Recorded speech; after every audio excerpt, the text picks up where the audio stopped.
बच्चों दिखाओ चल के, ये देश है तुम्हारा, नेता तुम ही हो कल के। अपने हो या पराए सबके लिए हो न्याय, अपने हो या पराए सबके लिए हो न्याय। देखो कदम तुम्हारा हरगिज़ न डगमगाए, देखो कदम तुम्हारा हरगिज़ न डगमगाए। रास्ते बड़े कठिन है चलना संभल संभल के, रास्ते बड़े कठिन है चलना संभल संभल के। इंसाफ की डगर पे बच्चों दिखाओ चल के, ये देश है तुम्हारा, नेता तुम ही हो कल के। इंसानियत के सर पर इज्जत का ताज रखना, इंसानियत के सर पर इज्जत का ताज रखना। तन मन भी भेंट देकर भारत की लाज रखना, तन मन भी भेंट देकर भारत की लाज रखना। जीवन नया मिलेगा अंतिम चिता में जल के, जीवन नया मिलेगा अंतिम चिता में जल के। इंसाफ की डगर पे बच्चों दिखाओ चल के, ये देश है तुम्हारा, नेता तुम ही हो कल के। इंसाफ की डगर पे बच्चों दिखाओ चल के, ये देश है तुम्हारा, नेता तुम ही हो कल के। नमस्कार। Thought of the day is, आज का सुविचार, परिवार ही संसार में सबसे महत्वपूर्ण है। Family is the most important thing in the world. अर्थात आपको एक मजबूत परिवार की ज़रूरत होती है, क्योंकि अंत में वे ही आपको प्यार करते हैं और बिना कोई शर्त के आपका साथ देते हैं। आप अपने परिवार का चयन नहीं करते हैं, वे आपके लिए भगवान का उपहार हैं, जैसा कि आप उनके लिए हैं।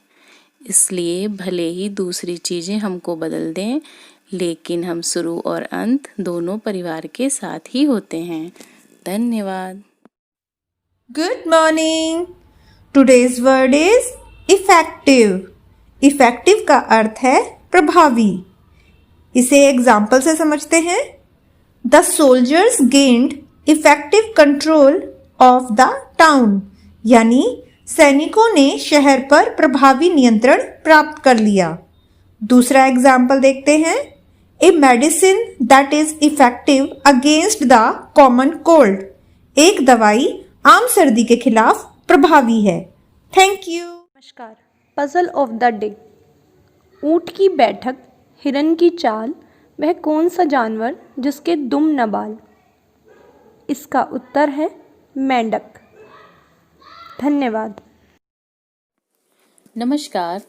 अब आइए देखते हैं 11 दिसंबर को इतिहास के झरोखों से। 11 दिसंबर सन 1946 को हमारे देश के प्रथम राष्ट्रपति डॉक्टर राजेंद्र प्रसाद जी को संविधान सभा का स्थायी अध्यक्ष चुना गया। आज ही के दिन सन 1964 में संयुक्त राष्ट्र बाल कोष यानी यूनिसेफ अर्थात यूनाइटेड नेशंस चिल्ड्रंस फंड की स्थापना हुई। आज के लिए बस इतना ही। धन्यवाद। नमस्कार प्यारे बच्चों, आज के विशेष में हम जानकारी प्राप्त करेंगे प्रति वर्ष मनाने वाले अंतर्राष्ट्रीय पर्वत दिवस का, जो कि 11 दिसंबर को मनाया जाता है। तो आइए जानें, प्रति वर्ष दुनिया भर में 11 दिसंबर को अंतर्राष्ट्रीय पर्वत दिवस मनाया जाता है। यह दिवस पहाड़ों में सतत विकास को प्रोत्साहित करने के लिए मनाया जाता है। इसकी स्थापना संयुक्त राष्ट्र महासभा द्वारा की गई थी सन 2003 में। बच्चों, इस साल की थीम का उद्देश्य युवाओं के लिए पर्वतों का महत्व, पानी, आपदा जोखिम में कमी, भोजन, स्वदेशी लोगों और जैव विविधताओं के बारे में जानकारी से अवगत कराना था। इस दिवस को मनाने का उद्देश्य अंतर्राष्ट्रीय समुदाय को पर्वतीय क्षेत्र के सतत विकास पे महत्व डालना था। आपको आज की जानकारी बहुत ही रोचक लगी होगी। इसी के साथ नमस्कार, आपका दिन शुभ हो। नमस्कार। क्विज ऑफ द डे, हमारे राष्ट्रीय प्रतीक, जिसका पहला प्रश्न है, भारत का राष्ट्रीय चिन्ह क्या है? जिसका सही जवाब है अशोक चक्र। अगला हमारा प्रश्न नंबर 2, अशोक चक्र कहाँ अंकित है? सही जवाब है अशोक स्तंभ में। प्रश्न नंबर 3, अशोक स्तंभ कहाँ स्थित है? इसका सही जवाब है सारनाथ में। और अगला हमारा प्रश्न नंबर 4, अशोक स्तंभ में कितने सिंह हैं? इसका सही जवाब है 4। प्रश्न नंबर 5, राष्ट्रीय चिन्ह में क्या लिखा है? उसमें लिखा है सत्यमेव जयते। धन्यवाद। सुप्रभात। आज की कविता है कुकड़ू कू। कुकड़ू कू भाई कुकड़ू कू, कहे मुर्गा कुकड़ू कू। कुकड़ू कू भाई कुकड़ू कू, कहे मुर्गा कुकड़ू कू। उठो बच्चों आलस क्यों, कुकड़ू कू भाई कुकड़ू कू। बोले मुर्गा कुकड़ू कू। धन्यवाद। सवेरे का नमस्कार। आज की बाल कहानी का नाम है दिव्य ज्ञान। कृषा गौतमी श्रावस्ती के निर्धन परिवार में जन्मी थी। जितनी वह निर्धन थी उतनी ही सुंदर। सुंदरता के कारण उसका विवाह एक धनी व्यक्ति के साथ हो गया, लेकिन वह हमेशा उसका अपमान होता था। जब उसका पुत्र हुआ तो सम्मान होने लगा। समय बदला और उसके पुत्र की अचानक ही मृत्यु हो गई। गौतमी को इतना दुख हुआ कि वह विक्षिप्त हो गई। वह शव को छाती से लगाकर इधर उधर भटकने लगी।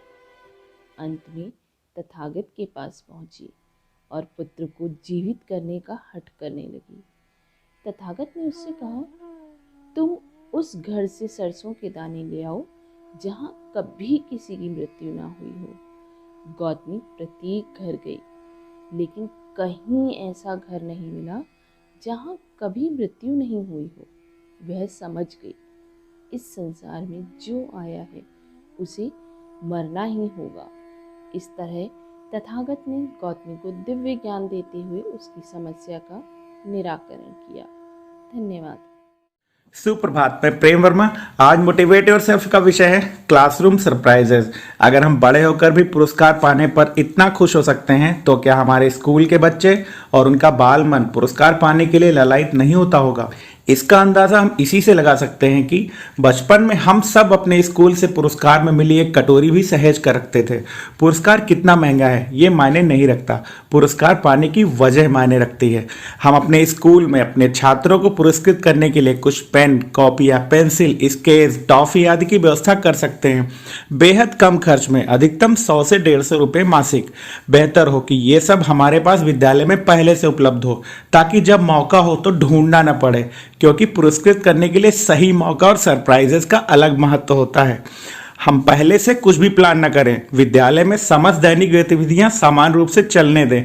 बस कभी कभी जो बच्चा बहुत अच्छा परफॉर्म करे उसे तालियों के साथ अचानक पुरस्कृत करें। इससे बच्चों में उत्साह बढ़ेगा और उन्हें एक आस भी रहेगी कि उन्हें कभी भी पुरस्कृत किया जा सकता है और पुरस्कार पाने के लिए लगातार बेहतर करना है। धन्यवाद। सभी साथियों को संजीव शर्मा का नमस्कार। आप देख रहे हैं प्रेरणा सूची में दर्शाए गए लर्निंग आउटकम से जुड़ा हुआ कार्यक्रम, जिसमें प्रतिदिन हम किसी एक एलो कोड कर लेकर गतिविधि की चर्चा करते हैं। आज जिन एलो कोड पर हम बात करने वाले हैं वो है H410 एंड 411, अर्थात पढ़कर समझना। कक्षा 4 और हिंदी विषय के इस एलो कोड को प्राप्त करने के लिए आइए देखते हैं हम किस प्रकार की गतिविधियां कक्षा शिक्षण के दौरान करा सकते हैं। यहाँ दी गई गतिविधि एक उदाहरण मात्र है, शिक्षक ऐसी ही अन्य गतिविधियां अपनी शिक्षण योजनाओं में करा सकते हैं। चूंकि इस लर्निंग आउटकम में पढ़कर समझने की बात कही जा रही है, इसलिए हमें इस बात पर ध्यान देना होगा कि हम छात्रों में पठन क्षमता का विकास किस प्रकार से कर सकते हैं। और इसके लिए शिक्षक एक गतिविधि अपना सकते हैं कि आप पहले छात्रों के साथ कोई एक छोटी सी कहानी सुनाएं। ध्यान रहे कहानी बहुत ज़्यादा लंबी नहीं हो, और यदि संभव हो तो छात्रों की परिचित कहानी होनी चाहिए। जब आप इस कहानी को सुना रहे होंगे, छात्र ध्यान से सुन रहे होंगे। जैसे ही कहानी पूरी हो जाए उसके बाद आप छात्रों से पूछें, एक एक करके छात्रों से ये पूछें कि उनको कहानी में क्या अच्छा लगा, जो अच्छा लगा वो क्या था, यानी वो अंश, वो लाइन या वो शब्द क्या थे। छात्र जो भी बताएं उनको एक बोर्ड पर लिखते चले जाएं, जिस क्रम में भी वो बता रहे हैं। अब छात्रों से पूछें कि इन शब्दों और इन अंशों को मिलाकर क्या वैसी ही कहानी बन पा रही है जैसी सुनाई गई थी। आप देखेंगे कि ऐसा नहीं हो रहा था। छात्रों से थोड़ी सी चर्चा करें और उन्हें थोड़ा और प्रेरित करें।